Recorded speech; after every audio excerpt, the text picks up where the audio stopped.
the head of the department, Professor Geeta, few weeks back. So she was actually highlighting to me that there is a faculty development program that is being organized in Ramakrishna. So I always say as SNR. Uh, so Sri Ramakrishna College of Arts and Science. Uh, and then we were discussing about how I can actually be part of that, what type of workshop or session I can actually provide to the teachers and the lecturers. So then she was requesting, why not we do something on teaching techniques? Why not we have a little bit of a session on teaching techniques? Especially with COVID situation, there is an urgent need for all the academicians to reinvent themselves, to relook at themselves, what they have been doing over the years, of, in fact, some seniors are over the decades. Is it still relevant or what they are supposed to do? So, Singapore is one country where we do little bit things with Head Start. So, for example, uh, we have faced a COVID-like situation last time with bird flu and SARS. So the government was very well prepared. So in fact, there is a requirement for every organization in Singapore to have a business continuity plan. So that includes even the universities, colleges to have a business continuity plan. Something goes wrong, if there is an earthquake, if there is a natural calamity, so how are we going to function as an organization and also as an institution? So we have been going through this early days itself. So in fact, we were ready for a COVID-like situation 3 years back itself. So it was a little bit easier for us. So I'm just here to share those things. So when we talk about the innovative teaching techniques in modern scenario, so in COVID situation or post-COVID situation, I would actually say that online learning or hybrid learning or remote learning or learning from home, so learning from workplace or workplace learning, so these terms are going to be quite common. So all of us will be hearing about these terms quite regularly. So in this situation, as an academician, as a teacher, as a lecturer or professor, what should I do? How different should I prepare for my students' online learning? Is it same like what I have been doing last time?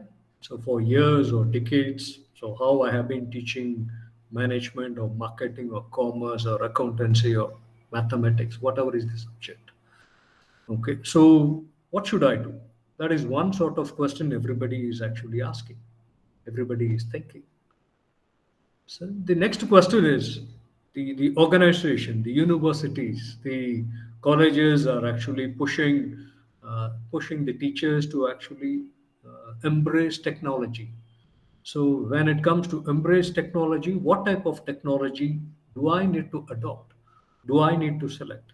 Is it first selecting the technology and then select which module I will deliver? Is it like that? Or is it the other way around? So your head of the department, your university approves you to teach a course or module, whatever it is. And then based on that, are you going to look at what technology might be suitable? So then you have to work. So those things all have to be planned well in advance. Okay. So is it always technology comes front or the module comes first? So it is going to be, I would say, it's going to be same for online or blended learning or face-to-face learning. Everything starts with learning outcomes. Okay, lesson outcomes, then activities and assessments. So it is similar like any other curriculum, whether it is face to face or blended or online, doesn't matter. So first is always the goal of the module, goal of the course, learning outcomes, then activities which actually help us achieve the learning outcomes.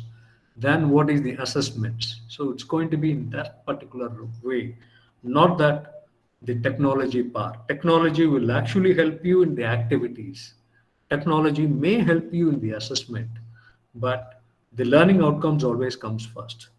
Okay, but unfortunately, what happens is because of the institutionalized approach towards online teaching, or an institution says that, hey, everybody have to use only Zoom, everybody have to use only Google Meet, so everybody should only deliver the lecture, not the uh, other type of learning.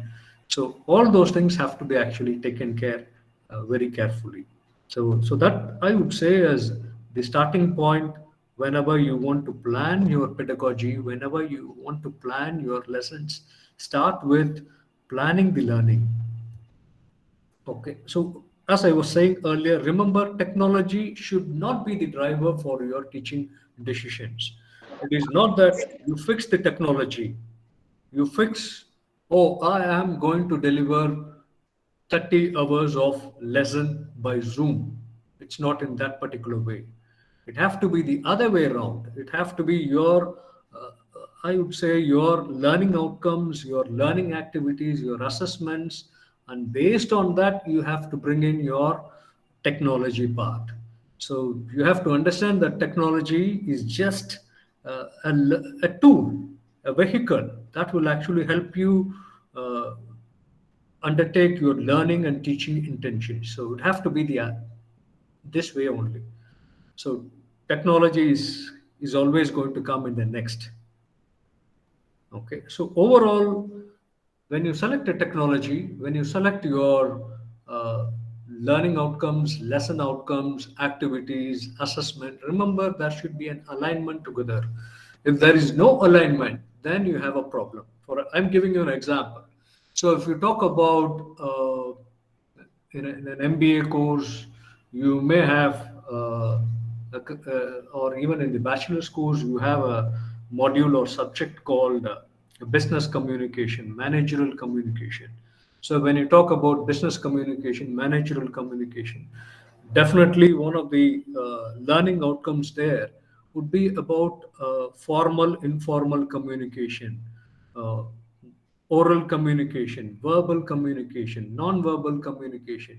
So you may have also something group related goals. So how you are actually working on interpersonal ways. So in that particular time, you may have to have a group discussion happening. So with traditional way of Google Meet or Zoom, it may not be actually, and if you do only lecturing, the alignment may be missing. So you have to actually look at a constructive alignment where the entire learning outcomes, your content, what you want to deliver, the activities, the learning activities that your students will be engaged, and the assessment, even the assessment have to be all linked together, all have to be aligned together. So if that happens only, you will be able to achieve your students' learning outcomes. So remember that before selecting what tool, how am I going to deliver this particular lesson, you have to think about the constructive alignment.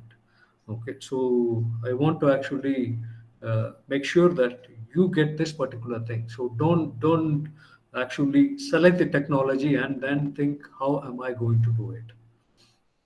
Okay, so the next thing is about when you look at your delivery, online delivery or remote learning delivery. Remember about the digital literacy skills that you need to possess. It is not that it is always the student have to possess certain digital literacy skills. You have to also possess that particular skills. Okay, you have to understand uh, whether I know this particular one, whether I am able to access this particular tool, whatever I am actually using as part of my lesson delivery. Am I fully, can I say that I'm convinced that I know everything? If my student asks me any question, can I answer that? So, for example, if I have to tell you, oh, can I actually present my slides here? So, how should I present? If a student says, I cannot see you, sir, I cannot actually see your slides, I cannot hear you. So we should all know that how to address those things. It is not that you have to always search for your technician. So if you have to search for your technician, then what happens is there is always a delay in the lessons. I don't know how it is actually in India. Uh, so I haven't taught in India for last 17 years. So, but in Singapore it is different. So if we have a lesson for 3 hours, students actually pay for 3 hours. In case I lose connectivity or there is a problem for 10 minutes, 15 minutes, immediately they will shoot a complaint. They will ask why the lecturer is not actually prepared. So I'm paying for 3 hours. I have to get 3 hours lessons. So that is how the mentality is. Remember, they are consumers. Consumers are always right, and we are service providers, and we have to ensure that our tools are actually good. Whatever tools we are having is actually good. Okay. So the next thing is we are good. What about the digital literacy skills of the students? Do the students have access to this particular technology? So, for example, you have Google, or you're using Zoom, or you're using whatever is your particular tool. But is the student having that technology? Is the student having access to that? Is the student having a laptop? So all those questions comes into play here. Okay, so uh, in case the student says that, hey, I don't have this, so can I use a different type of technology? So no Zoom. So the student says, I don't have Zoom account. So in that case, I have only Gmail. So can I use Google? So those type of things have to be asked. Okay, of course, most of the institutions, universities have already sort of, I would say, said that this is how you have to deliver. So, for example, Ramakrishna's students, everyone, or the lecturers, everyone should engage with the students using Google. So, that is actually good. And you want to do a standardization. But at the same time, remember what I said earlier, there should be an alignment. So whatever you want to do, you have to do it in a very, very careful way. End of the day, it is the learning outcomes. It is not about the technology which is actually driving. Okay, so when we look at the digital literacy skills, remember during face to face, when we were lecturing and when we were actually lecturing on the online, the experience for us is different. For the student is also different. I remember some of my mentors used to say to me that so 20 years before when I was actually preparing slides. Remember, most of you know that. So we used to prepare OHP, overhead projector slides, and subsequently only we had PowerPoint presentation. So when I started my career, I was preparing OHP projectors. So my colleagues used to tell me that, oh, we are chalk and talk, so we don't need to have a support of an overhead projector. That's how the discussions were at those particular time. But remember, things have changed. The role of a lecturer has changed. So during those days when you use chalk and talk, so that time the way the lecturer has been seen is a sage on the stage. I'm repeating, sage on the stage. That means you know many things.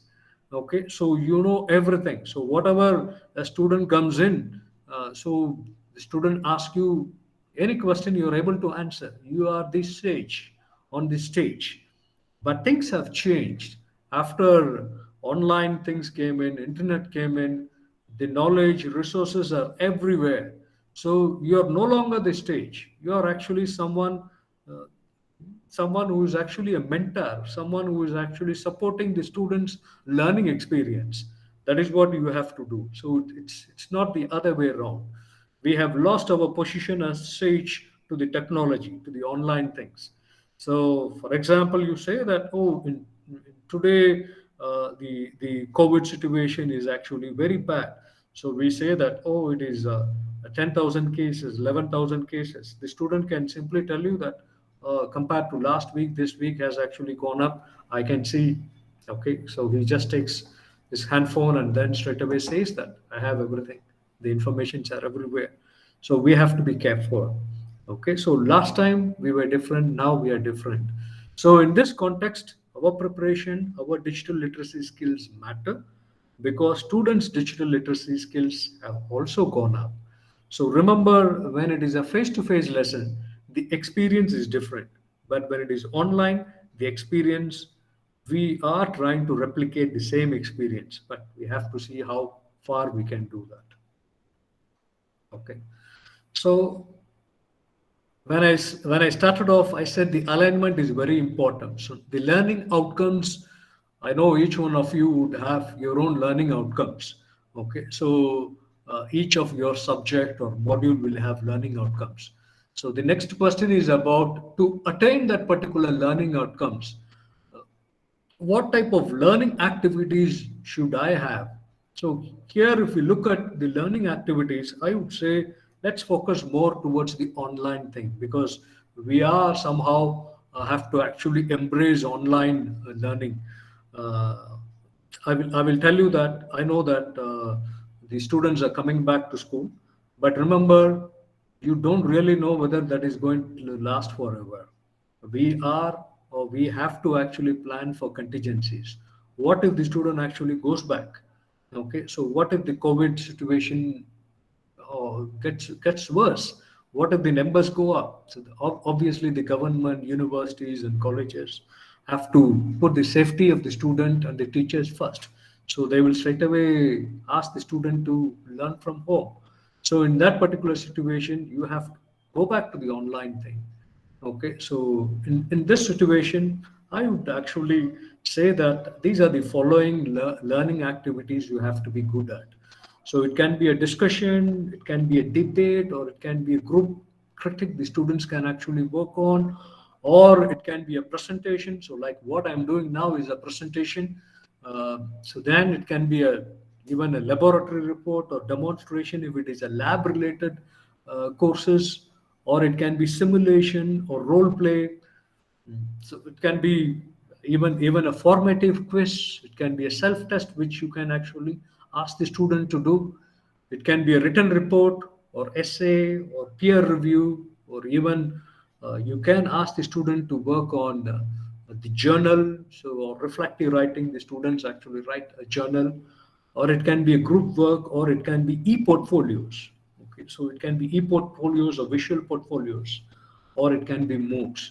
So any of these things, it can be there. So you have to understand the advantages and disadvantages of all these learning activities, then align it to your learning outcomes of the subject you are teaching. Based on that, you have to work. Okay, so for example, if you talk about you are actually studying something about HR or an organization behavior, so those type of modules, you can always look at something like a journal or reflective writing will be very good. Okay, so for example, if you do a marketing related modules or subjects, so a visual portfolio or e-portfolio will actually do very good. For example, you're actually talking about 4 P's: product, price, promotion, place, and promotion mix. So whatever is advertisement, sales promotion, personal selling, public relations, direct marketing. So all those the students can actually apply after every topic, create the e-portfolios. By that way, the learning activities becomes more perfect. So these are the things you have to be keeping in mind. So let me ask you a question. So what learning activities might a blog be suited for? I have left this as a Q&A. Uh, after learning, what learning activities, we can use blog. It's also an online learning activity. So which will be good for you? Somebody can unmute and also say. Let's try to see whether we can work as a two-way communication.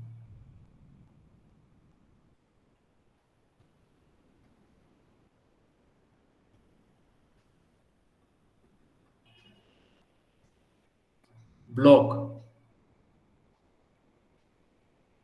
Collating visual work, does it work? Maybe. Conducting experiments in block. Can you conduct experiments? I'm not sure. Cannot. Enabling students to participate in peer feedback. We can try. Facilitating an exam? No, no possible. Keeping a reflective journal? Maybe. Conducting a survey? Not an ideal one. You have other platforms. Sharing ideas? Possible. Is there any comments? Let me just look at the other one.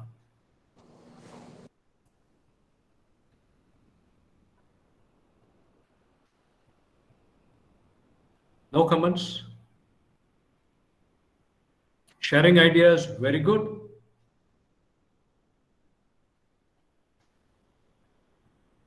Bhavani, can you hear me very well? Because Indrani has mentioned as not audio. Yes, Yeah, thank you. Okay.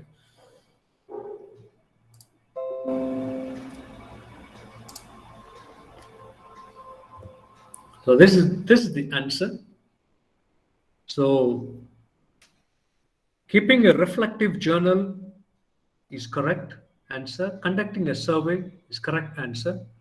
But sharing an ideas may also be good. So see, an ideal tool for one particular subject, one particular learning activity is up to the teacher how they can actually use it. So, for example, if you see collating a visual work, if you want to actually say that I can use a blog to collate my visual work, it can be done. But is it the best way to do it? That's where the individual teacher's decision come in.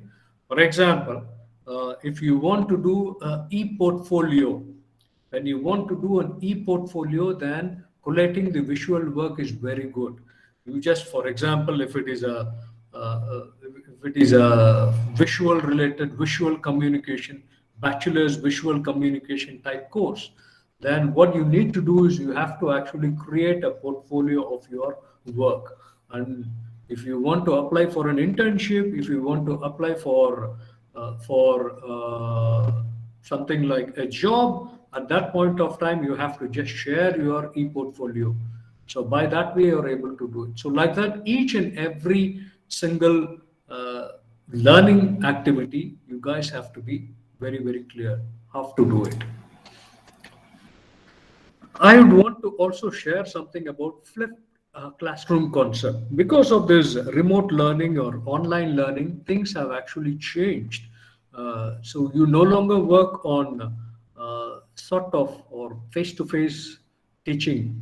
Even if the students are going to come back to the campus for face-to-face learning, things have changed. They are comfortable with online. They have been exposed to online learning in a very, very short span of time, thanks to COVID. So in that particular scenario, so the flipped classroom concept is what is going to help you to do things, move the students to deep learning. So it's no longer surface learning. It is no longer you stand in the stage and talk, talk, talk. It's not going to be like that. So you can actually make the student to actually think and then move forward. A flipped classroom concept actually helps. It's a type of blended learning where the students are introduced to content at home or online, so even before coming to the lesson. So you share a case study with me, you share a video with me. So I sit in home, I actually look at everything. So then I come to the school, then I do the things. So then I engage at a higher level. So that's how the flipped classroom concept works. Okay, so what does the online flipped classroom mean? Can you answer in the comment section? The options are putting videos online instead of face-to-face lectures. Is that an answer? Okay, is that online flipped classroom mean? I just put all my videos there and then you go and have a look at it. Okay, so in that case, then we don't need a lecturer. Students can actually search in the YouTube and do it. Second, students engage with allocated knowledge based content before class.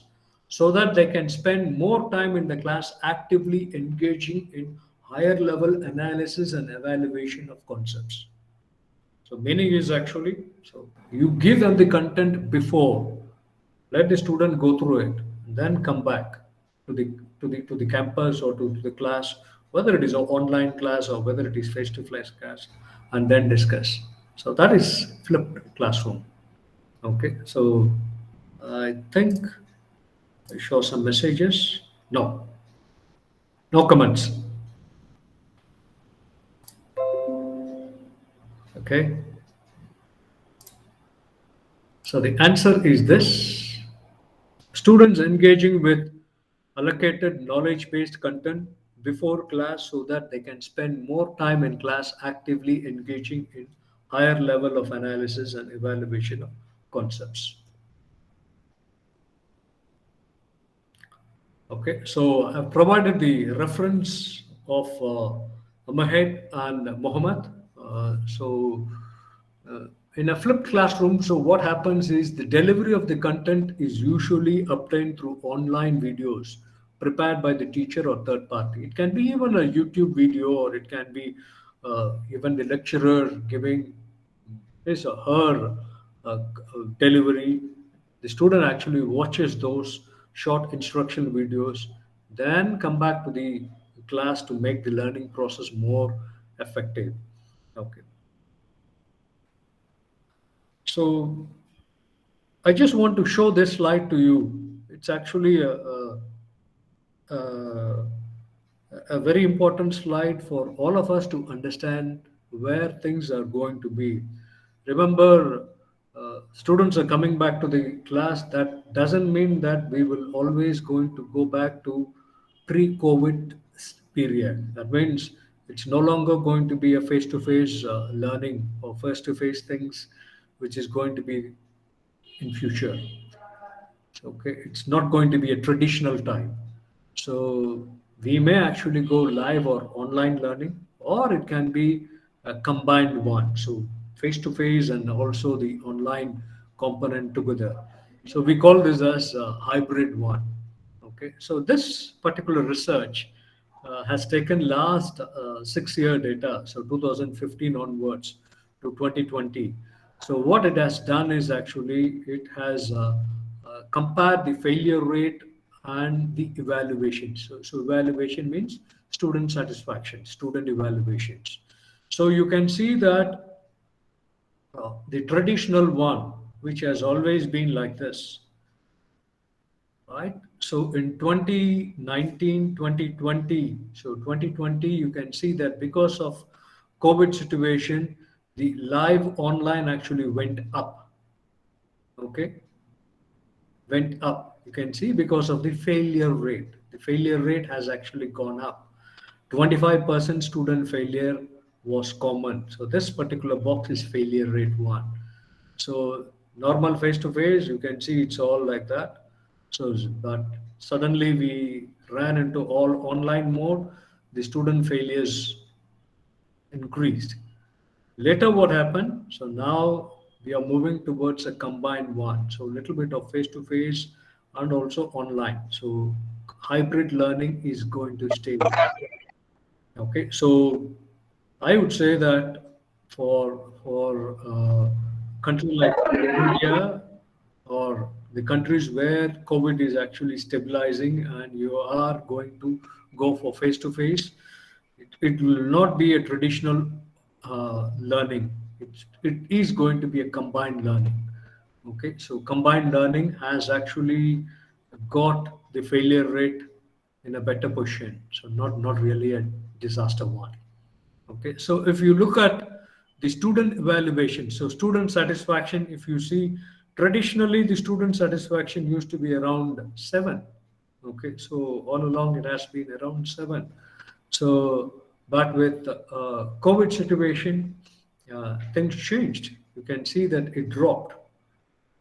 Okay, but with combined, it is actually getting better.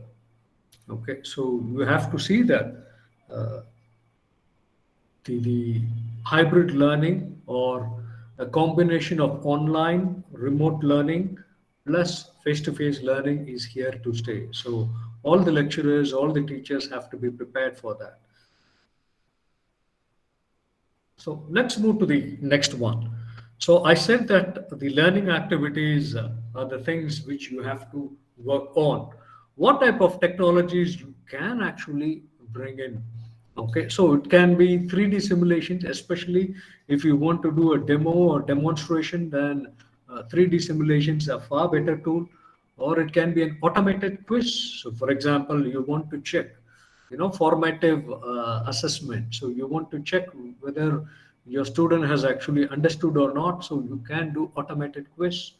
It can be a blog, it can be a blog, it can be a decision forum. You can even use Facebook or Google Drive or Instagram or iTunes, or even there are a lot of peer feedback tools. You can use Pinterest, podcast, Reddit, SlideShare, Twitter, Wiki, YouTube, WatchThread. You can use any of these supporting technologies when you want to do online learning. Okay, so let's move to the next one about online resources. So, sorry. Okay, let's move to the, now we have understood the supporting technologies. I'm not going to go through elaborately because you guys know about this particular technology already. So let's move towards the online resources. So when we look at the online resources, I can tell you that there are a lot of online resources available. There are a lot of online resources available in the form of videos, learning activities, lesson plans. It's all available. In fact, you can develop your own and you can share, or somebody else would have developed and you can share. In fact, your own students can actually do engage in learning activities in different situations. For example, if you see, we work with, we are affiliated to University of London. So University of London, there are students across the world. So there are the MBA students of University of London. They study in Amity, Singapore. But there are also students who are in 40, 45 different countries across the world. So what has happened is we can actually create content. The students actually create content in the form of blogs, in the form of online learning activities. So where they can engage. So that is all possible. Same would apply here. Bhartiya University, you have 100 plus colleges. So BCom, CA, there may be 100 plus colleges offering those courses. Then there can be a sort of peer learning activities which can be created by the students. It's all possible. So it's about the teachers how they want to actually work on with these technologies and online resources. The online resources can be even scholarly databases. So definitely you may have access to the online databases like EBSCO or whatever is that online one. It can be found on open web, or some even have open educational resources which are free of cost. Okay, so it can be the resources can be websites, audios, or video podcasts, even PDF documents, ebooks. It can be interactive learning objects. Some even have curriculum plans which are actually shared. So you can actually access all these learning resources to prepare for your online or hybrid type of teaching. Okay, so the resources can actually be from credible institutions, good universities, top universities like MIT, Harvard have all posted their content online. So you can actually access very easily. It can be from public commentators, organizations, even news media is available online. For example, you talk about the consultancies, KPMG, all those people have published their content online, which can be used. But one thing you have to remember when you are accessing, when you are using others' content, please remember that there is something called copyright matters, there is something called plagiarism, there is there is little bit of a legal side which you have to be very careful. Okay, so you can actually look at Creative Common license. So try to Google Creative Common license. You will have the different type of licensing things which you can actually use. Okay, so some you can actually straight away acknowledge. You can use it easily just by acknowledging the source. That's all, or this the author. Some, if you have to actually use, then they say, oh, 10% is allowed. So if it is 100 pages book, you can use 10 pages, you can print, you can share, no problem. Some would be actually you have to write, get a written permission. So there are different levels of Creative Common license. So whatever you see online, please do not just download it and start using it. So please make sure that you are copying, reusing with the consent of the authors, with the permission from the source. Okay, so I will tell you it's very important for you because in case there is any infringement on copyright, remember it is going to be you teachers. Okay, you will be personally held responsible. Please go and have a check at your institution's own copyright policy. Almost all institutions are very clear that it's in case there is a copyright infringement, it will be on the teachers, not on the institutions. So please make sure that you are honoring the copyright things. Don't simply download content and start using it. If you are doing it, then now you with online you have to definitely share your content online. So you will definitely be caught. So it's going to be a problem. So please understand, just go to Creative Common license. You will easily see that four different types of license which you can use it. Okay. So what are the online resources which you have to look at it? The online resources which are available readily for most of us is online resources, TED, iTunes U, Merlot, mobile education apps, or even Google Play education apps are there. MIT Open courseware is there, so you have a lot of course resources which you can use.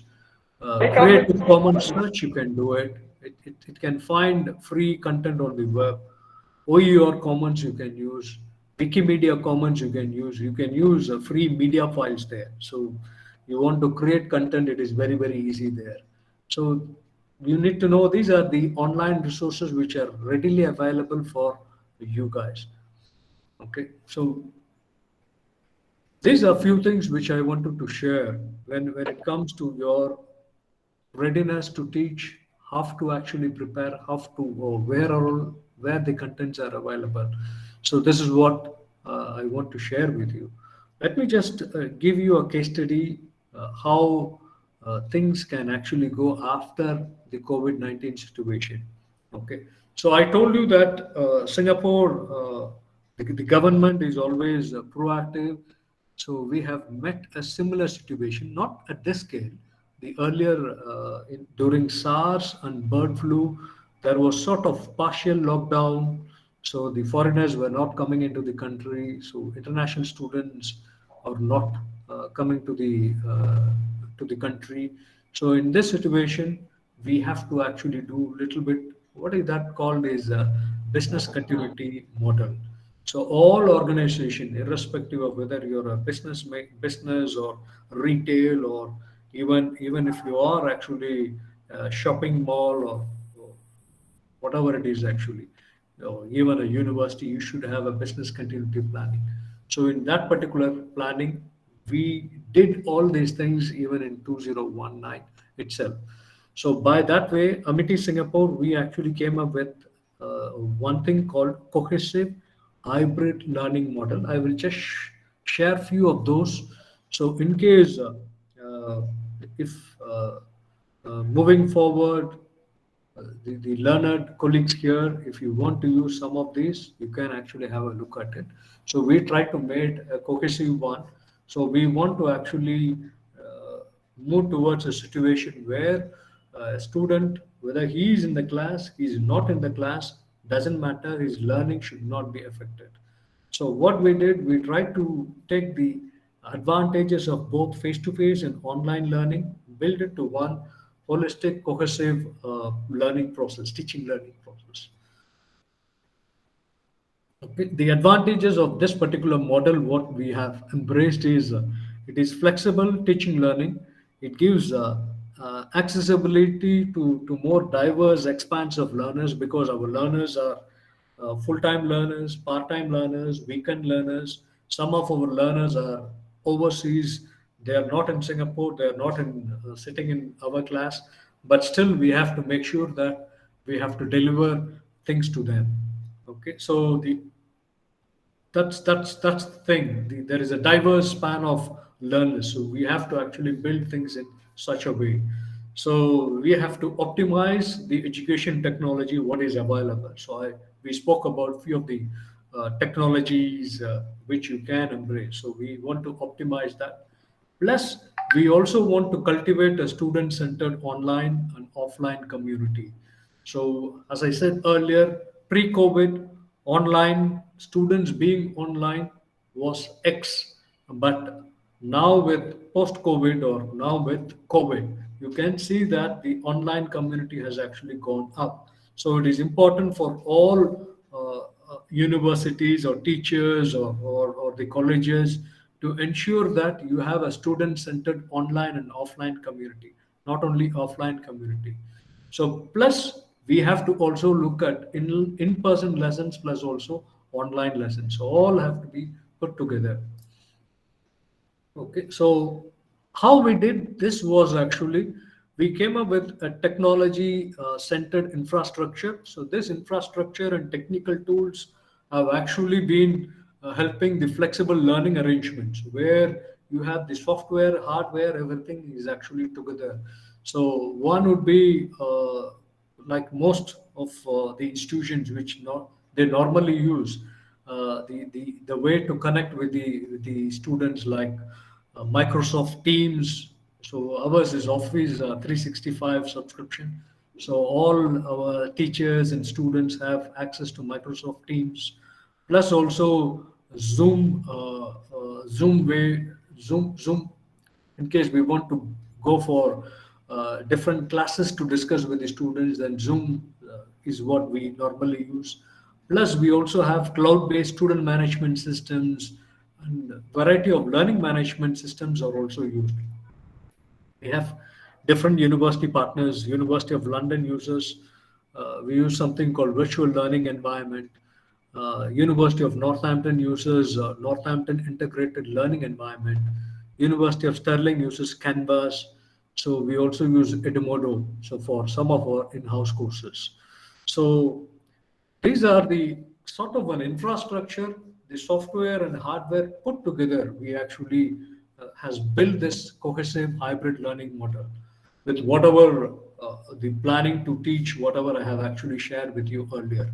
Apart from this, we have a tool. We have a robo called Civil. Civil is actually a robo which actually captures the teaching. Okay, so whenever the teachers goes, the robo actually follows. Right? Imagine that I'm sitting in the class, I'm standing in the class, I'm talking, I'm actually walking. So automatically the civil robo actually follows me. It is not only for the teachers, also for the students. Okay, so the students also, in case there is a questions asked, in case there is a sort of classroom discussion, so it is all recorded. These live recordings, these live lectures are captured and disseminated online. So we have implemented this somewhere in early 2020 itself. So that helped our cohesive learning, hybrid learning model in a complete situation. Okay, so what we did, it's not that we straight away we built, it is not that the technicians and the management actually did this and we straight away said, oh, please go and do it. Lecturers, please go and deliver. So we never did that. So what we did was we gave all our teachers, so anyone who needs to, who want to teach or who is teaching at our institutions are given advanced pedagogical training. So we have shortlisted two of the courses from University of New South Wales, Australia, teaching online. So that's the course name. and teaching ecologies from University of Illinois, USA. So we have actually shortlisted these two, and if you are a teacher teaching at Amity, you should have studied past at least one of this particular course. Okay, so if you are the head of the department, if you are the senior person, then you should have completed both.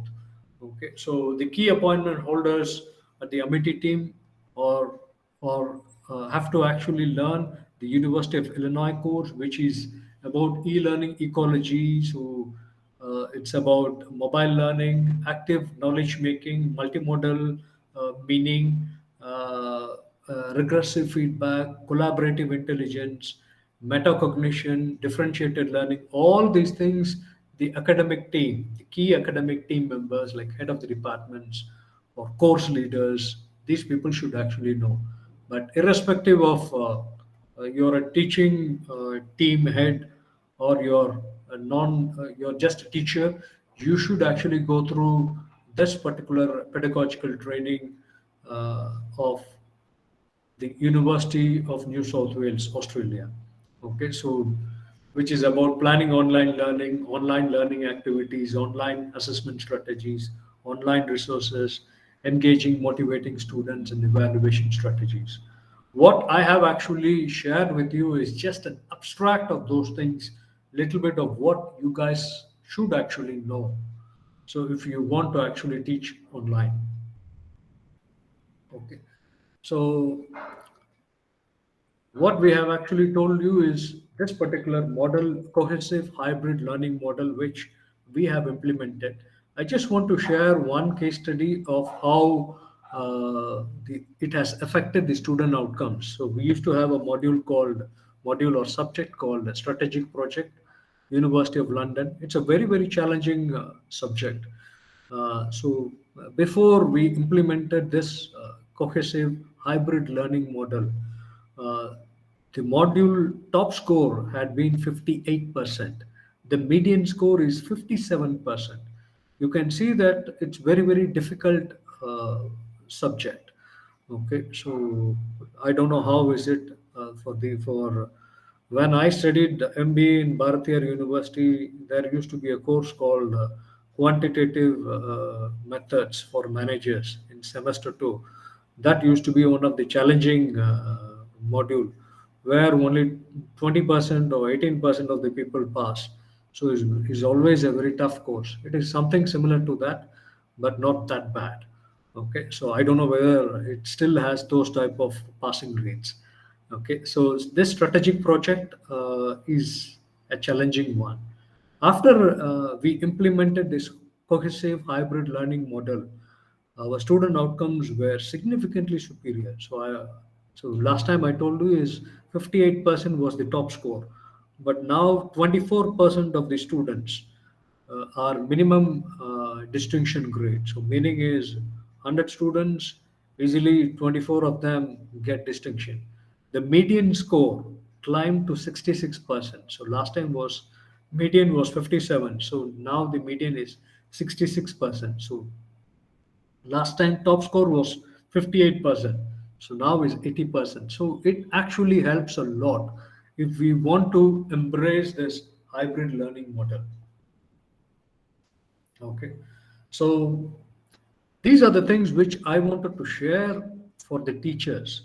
I know that there are few of the head of the departments or even the HODs here who want to know how we actually track, how we have actually made sure this learning is actually very good, how we verify the uh, quality.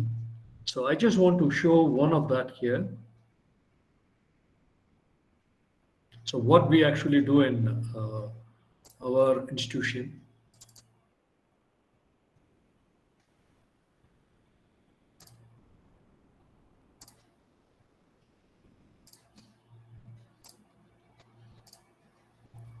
I'm sharing another screen.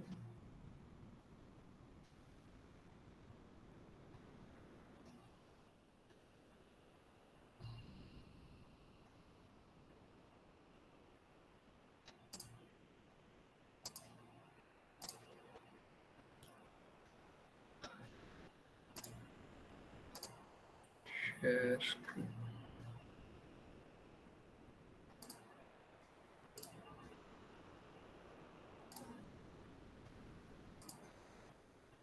You can see my new screen.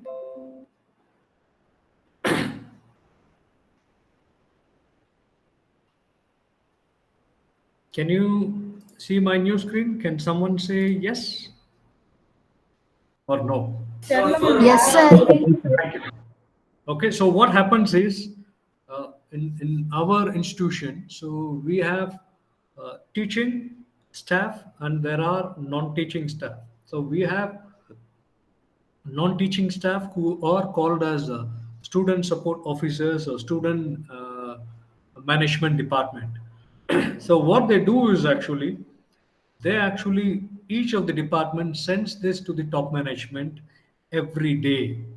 Okay, so for example, this is 11th November 1. So 11th November is Thursday. So I received this on 12th November. Okay, so 11th November 1. So they do all these things. You can see this is the course. Okay, so for example, this is University of London MBA. This is University of London MSc. This is University of Northampton MBA. So like that. So these are one particular department. So management department sending this to me.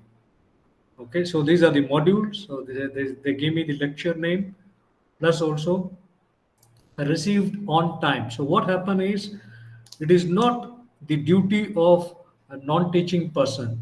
After the lecture is delivered, it is online. Plus also this particular whatever is the lecture is being delivered, that link have to be shared to this particular department. So we actually say that they have to share it within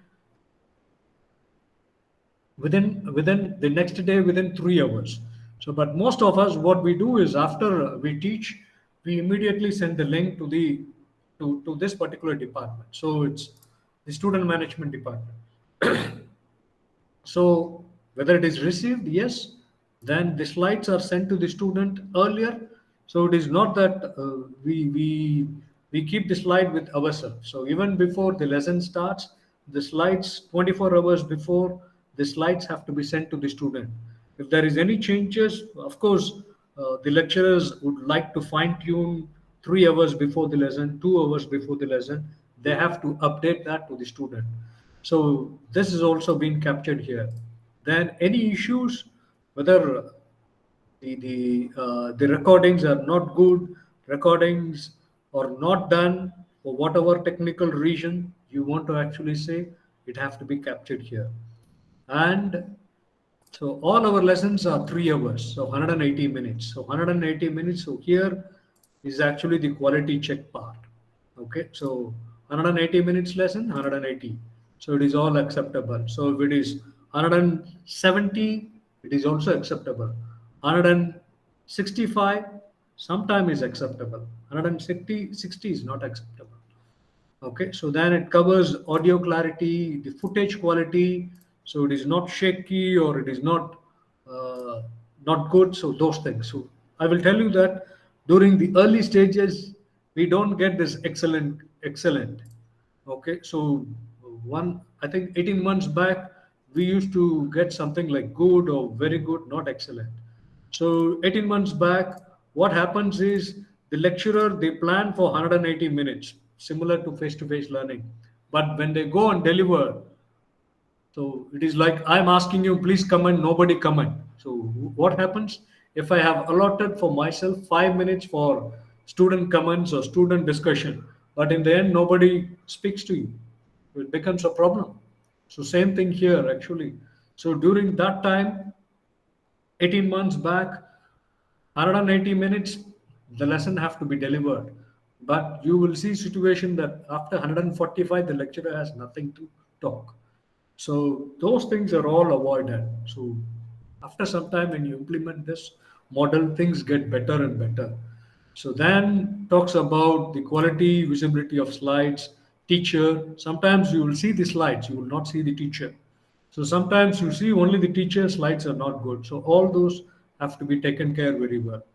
And they also check the quality of the slides. Is it Is it too wordy or is it not good? So those things are all taken care.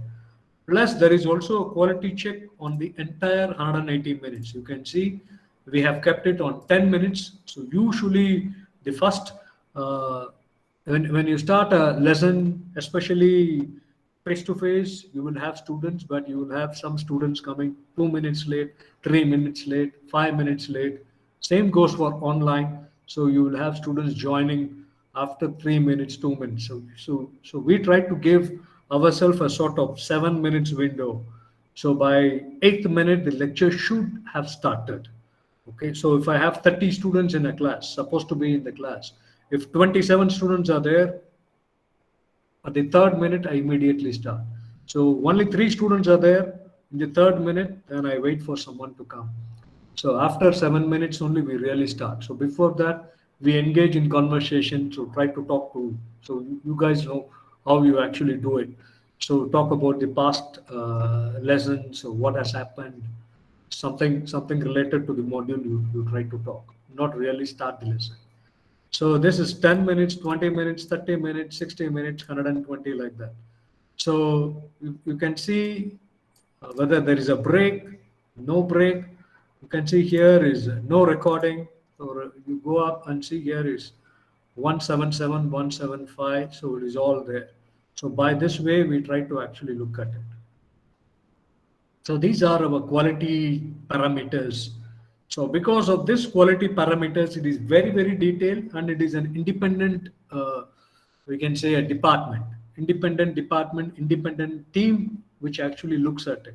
It is not the head of the department. It is not another teacher. It is a separate person who actually look at these things. So is it always the lecturer keep on talking, or is it two-way communication? Okay, or is it people are just silent, so you keep quiet? It is not like that. So is lecturer managing the student well? So how is the behavior? Everything has been captured here. It is all separate one. Okay, uh, so immediately on the next day itself, the feedback has been provided to the lecturer. So whatever you see here, this is exactly given to the lecturer on the next day. So when it comes to me, they always send this to the lecturer also. So by that way, the lecturer knows there is a transparency. Okay, so he knows, hey, I'm actually good in this, I'm not good in this, so what has happened to me? So he knows exactly. Plus, it goes to the QAC. We have a quality assurance department which looks at this, HR department, and also the head of the department. Why HR department is in case you have adjunct teachers, you have part-time teachers. So HR department sees this, then only they will actually release the payment for that reason. So in case there is an issue here, they do the follow-up measures. Okay, so these are the, you saw that in a 5-point scale, 3, 4, 2, like that. So you have details on what is that. Okay, so where it is happened. 3, 2, 1. Those are the things here. Okay, so in that department, so they send to me, oh, in our department there are 12 lessons, 12 are recorded, 12. So is there any issues? No. So by this way, you can see that we have tried to, sort of make sure that everything falls in line. So Singapore is very famous for one thing that is called, we can say that it is more towards the processes. So our processes are actually very, very strong. So that's the reason we were able to get things done in a much better position than many other countries.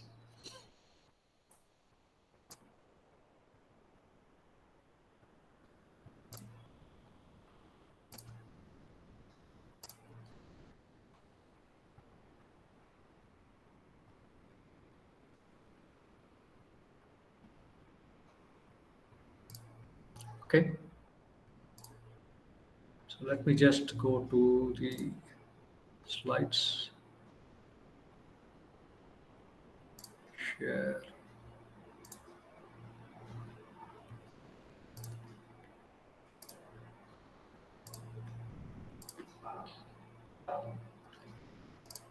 Okay, so I have shown you how our management tracks the lesson delivery. So by this way, of course, you have to actually allot a little bit of funding for the student management resources for student management to actually do this, but it helps a lot. So thank you very much. So I'll be happy to receive emails from you in case you want to ask me anything. So we can move for Q&A.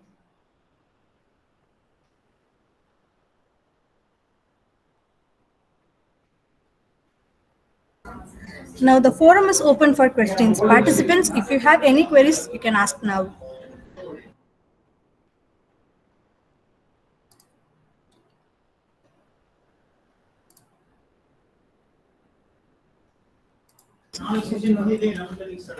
Okay, sir. Tomorrow session. Okay, sir. எது எது சொல்லு sir சொல்லிடு sir.